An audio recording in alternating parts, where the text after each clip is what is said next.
Tonnerre de Brest, les bandits, ils massacrent Tintin. Il faut que j'aille l'aider. Iconoclaste! Pirate! Encore quelques coups de rame, et vous apprendrez à me connaître. Bougre de marchand de guano!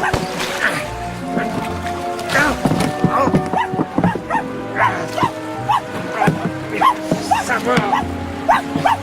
Tu viens de terre, espèce de cornichon! Capitaine! Oh, voilà Tintin.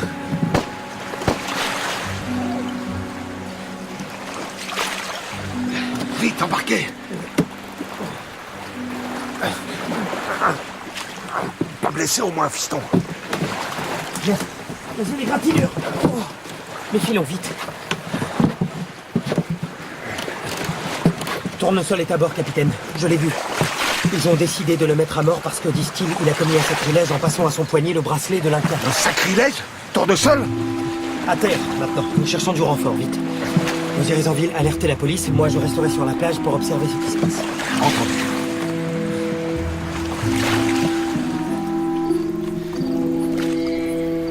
Et quelques minutes plus tard... Enfin, une cabine téléphonique.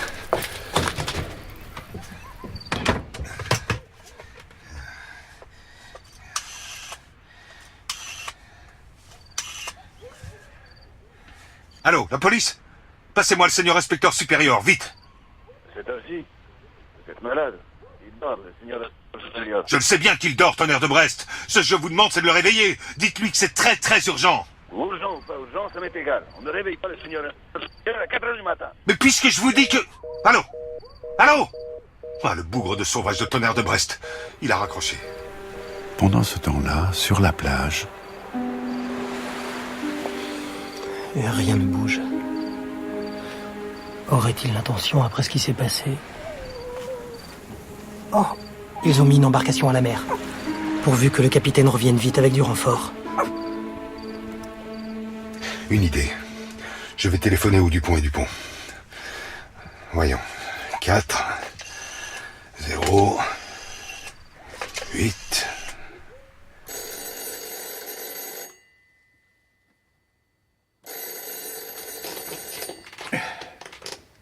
Dis donc, c'est le téléphone.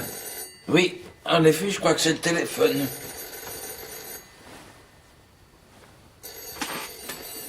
Alors, tu y vas, toi? Ah non, jamais de la vie. Moi, je dors. Tu ne dors pas puisque tu parles. Tu sais bien que je parle toujours en dormant. Eh bien, 1000 sabords de Tonnerre de Brest. Est-ce pour aujourd'hui ou pour demain?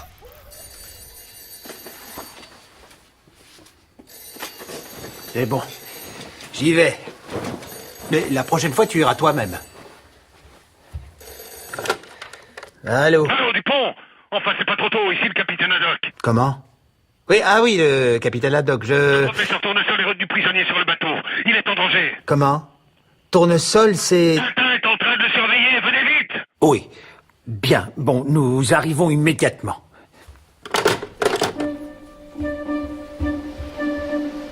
Et une demi-heure plus tard... Voilà près de 2 heures que je l'ai quitté. Pourvu qu'il ne lui soit rien arrivé.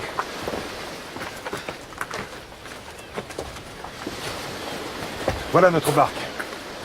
C'est ici que j'ai laissé Tintin. Mais lui, où est-il? Tintin! Hello, Tintin! Tintin! Tintin! Bon. Inutile de nous égosiller davantage. Tintin a disparu. Examinons le sol. Nous devons retrouver ses traces au plus vite. Autant chercher une aiguille dans une botte de foin. Je dirais même plus. Autant chercher une aiguille dans une faute de bois. Ici, des traces de pas. Où ça? Et là, d'autres traces. Regardez, il y avait plusieurs hommes. Et des chevaux. Non, des lamas. Voyez ces empreintes, là, dans le sable. Ah oui, en effet. Continuons. Nous sommes sur la bonne piste.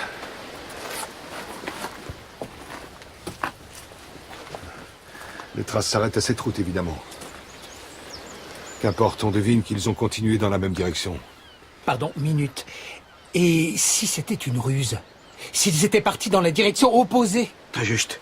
Aussi, je propose que la moitié d'entre nous aille d'un côté, l'autre moitié de l'autre. Excellente idée, en effet. Nous sommes 3. La moitié de 3, ça fait 1,5. Ça perd l'hypopète. Il y a du vrai dans ce que vous dites. Comment faire? Allez de votre côté, vous deux. Moi, j'irai seul. Et nous verrons qui de nous retrouvera Tintin. Au revoir. Et ouvrez l'œil. Soyez tranquille, nous l'ouvrirons. Je veux dire même plus. Nous, les... Oh, oh.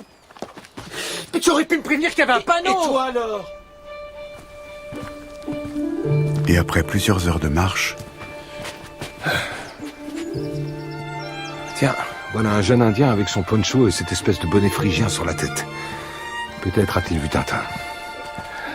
Dis donc, fiston, tu n'aurais pas vu un jeune garçon, un blanc, accompagné d'un petit chien? Oui, oui. Et je le connais très bien. Tintin. Sacripant, tu m'as bien attrapé. Parole, je ne t'avais pas reconnu avec ce bonnet. Mais pourquoi ce déguisement? Venez, je vais vous expliquer.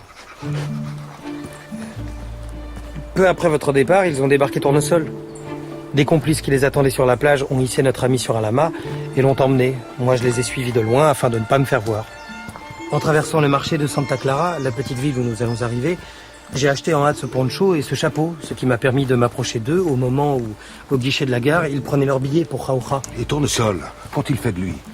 Sans doute avait-il été drogué, car il les suivait docilement, comme un somnambule. Puis le train est parti. Sans moi, hélas, car je n'avais plus assez d'argent pour y prendre place. Alors je suis revenu sur mes pas afin de vous rencontrer. Tonnerre de Brest. Allez, bandits. Partis avec Tournesol. Mais nous prendrons le train suivant. Bien sûr. Malheureusement, il n'y a qu'un train tous les 2 jours. Mais comment se fait-il que vous soyez arrivés seuls? Et la police? Ces messieurs dormaient. Quant aux deux Dupont, ils sont en ce moment même à votre recherche.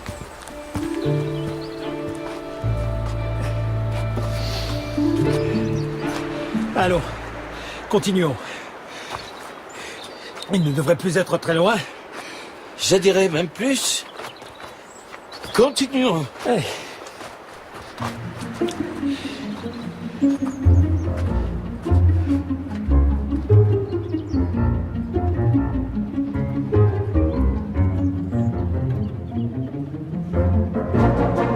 C'était Le Temple du Soleil d'Hergé. Premier épisode. Une coproduction France Culture, Hergé Moulinsart et la Comédie Française. Adaptation, Catel Guillou. Musique originale, Olivier Davio, orchestré par Didier Benetti pour l'Orchestre National de France.